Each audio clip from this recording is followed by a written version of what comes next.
बिस्मिल्लाहिर्रहमानिर्रहीम। अस्सलाम वालेकुम। जैकब न्यूज़ सां मां आहियां आबिद अली मंगरियो। पेश आहिनि मगजू हेडलाइन। DIG हैदराबाद नईम अहमद शेख अगूणे SHO सदर असगर अली तुंजो समेत 5 पुलिस एहलकारनि खे फैसल अब्दुल्ला चाचड़ पारां जोड़ियल इंक्वायरी रिपोर्ट अचण बाद नौकरियुनि खां बरतरफ़ करे छॾियो। बरतरफ़ थियलनि में ASI अज़ीज़ुल्ला कट्टो, ASI फज़ल मोहम्मद छलगरी, PC नज़ीर अहमद मिठियाणी ऐं अल्ताफ़ हुसैन चांडियो शामिल। SSP ईस्ट कराची फैसल अब्दुल्ला चाचड़ पारां कयल इंक्वायरी में SIP असगर अली तुंजो समेत 5 एहलकारनि खे शबेशाह चौकी ऐं उमरानी लाड़ो चौकी वटां बलोचिस्तान खां सिंध स्मगल थींदड़ ईरानी तेल, नॉन कस्टम गाॾियूं, ईरानी टायर, मोबिल ऑयल, हिंदुस्तानी गुटको समेत मंशियात वग़ैरह जे गैर कानूनी तौर स्मगल कराइण में मुलव्वस करार ॾिनो, जंहिंमें असगर अली तुंजो ऐं ॿियनि एहलकारनि जा स्मगलरनि सां WhatsApp ते राब्ता पिणु साबित थिया। इंक्वायरी रिपोर्ट में HC उमर बंगलाड़ी ऐं गुलाम नबी तुंजो जे स्मगलरनि सां राब्तनि जो पिणु ज़िक्र थियल आहे, पर संदन ख़िलाफ़ का कार्रवाई अमल में न आंदी वई आहे। CIA इंचार्ज गुलाम मुर्तज़ा मीरानी आपे खां ॿाहिरि टुल में लॉकडाउन ते अमल कराइण जे बहाने शहरियुनि ते तशद्दुद, केतिराई गिरफ़्तार। थाणे ते बि CIA इंचार्ज जो शहरियुनि मथां तशद्दुद बाद शख़्सी ज़मानत ते आज़ाद। टुल में वधीक 25 ॼणा कोरोना वायरस में मुब्तला, अंग 65 थी वियो। डेप्यूटी सेक्रेटरी होम मंजूर कंडराणी जो कोरोना टेस्ट पॉजिटिव। मुख्तियारकार ठुल दीदार कंडराणी जो भी ॿियो दफ़ो वरतल टेस्ट पॉजिटिव। SDO सैपको अमीर कंडराणी भी कोरोना वायरस में मुब्तला।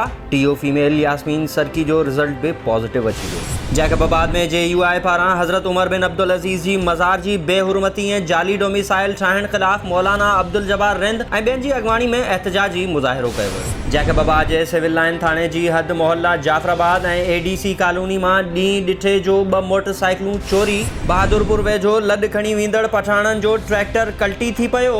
8 वरनि जो मासूम ॿारड़ो ऐं ट्रैक्टर ड्राइवर ज़ख़्मी।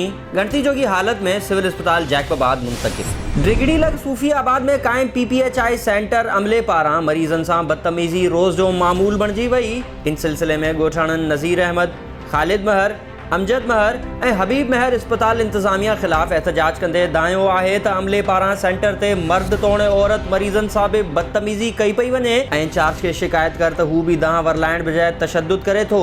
हुननि चयो त असीं सिहत खाते जे आला अमलदारनि खां अपील था करियूं त सूफियाबाद PPHI सेंटर अमले ख़िलाफ़ कार्रवाई करे ॻोठाणनि सां थींदड़ नाइंसाफ़ियुनि जो अज़ालो कयो वञे। साल अॻु पसंद जो परणो कंदड़ सिंध यूनिवर्सिटी जी शागिर्दाणी कोमल पंहिंजे वर मोहम्मदुद्दीन जरवार सां ड्रिगड़ी में साफ़ इनाडो दाहींदे चयो त असांजे पसंद जे पढ़ने बाद मुंहिंजा वारिस असांजी जान जा वेरी बणिजी विया आहिनि ऐं क़त्ल करणु चाहिनि था।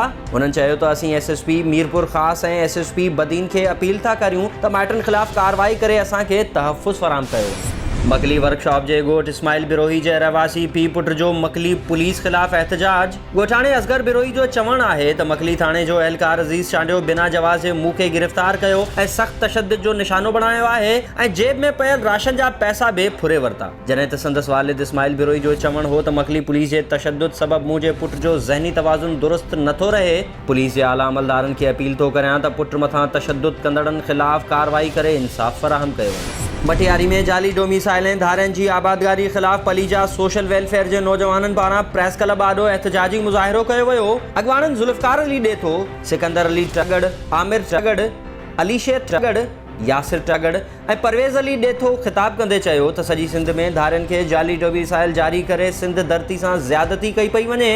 ॿियनि सूबनि जे माण्हुनि खे जाली डोमिसाइल जारी करे सिंध जी कोटा ते आला उहिदनि ते फ़ाइज़ थी वेठल आहिनि।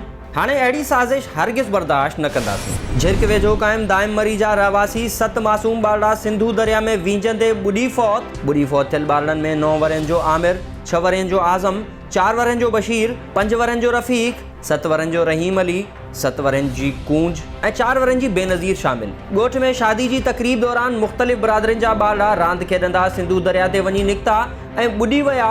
7 ॿारड़नि जा लाश ॻोठ पहुचण ते क़यामत सुग़रा पैदा थी वई। कंदकोट वेझो ॻोठ अलाउद्दीन सोरियाणी में सब्ज़ोई बिरादरी जी 2 धुरियुनि में पुराणे तकरार तां झेड़ो। गोलियूं लॻण सबबि 3 ॼणा क़त्ल। पुलिस लाश पोस्टमार्टम बाद वारिसनि हवाले करे छॾिया। जवाबदार फरार। काज़ी अहमद वेझो संगावती तकरार तां जवाबदारनि जी फायरिंग। 13 वरनि जी नींगरी सख़्त ज़ख़्मी। ॻणती जोगी हालत में नवाब शाह मुंतकिल। ज़ख़्मी नींगरी जे वालिद मौजिब जवाबदार शहज़ादो मीराणी ऐं बशीर मीराणी घर अंदरि दाख़िल थी फायरिंग कई आहे, जिन सां संगावती तकरार हलंदड़ आहे। बोज़दार वॾा में जाली डोमिसाइल्स ज़रिए सिंध जे हक़नि ते धाड़ो हणंदड़ ऑफिसरनि ख़िलाफ़ जस्कम पारां मीर हसन बोज़दार, कामरेड एजाज पयार, अरसलान पयार, निसार अहमद टांवरी, शाहिद पयार, सरदार फराज अहमद महर, मेराज अहमद पयार ॿियनि जी अॻवानी में नाका चौक खां रैली कढी खानवा पुल ते एहतजाजी मुज़ाहिरो करे धरणो हयो। अॻवाननि जो चवणु हो त सिंध में मुक़रर सिंध दुश्मन ऑफिसरनि पारां जाली जो मिसाइल ठाहे सिंधी नौजवाननि जे हक़नि ते धाड़ा हणी रहिया आहिनि। हुकूमत खेनि फौरी तौर नौकरियुनि खां बरतरफ़ करे जाली डोमिसाइल्स रद्द करे। ही हुयूं ताईं हेडलाइंस। वधीक ख़बरुनि ऐं तफ़सील लाइ विज़िट कयो असांजी वेबसाइट www.jacobnewsht.com ऐं फेसबुक ते फॉलो कयो। ॾिसंदा रहो जैकब न्यूज़, ख़बर खां हक़ीक़त।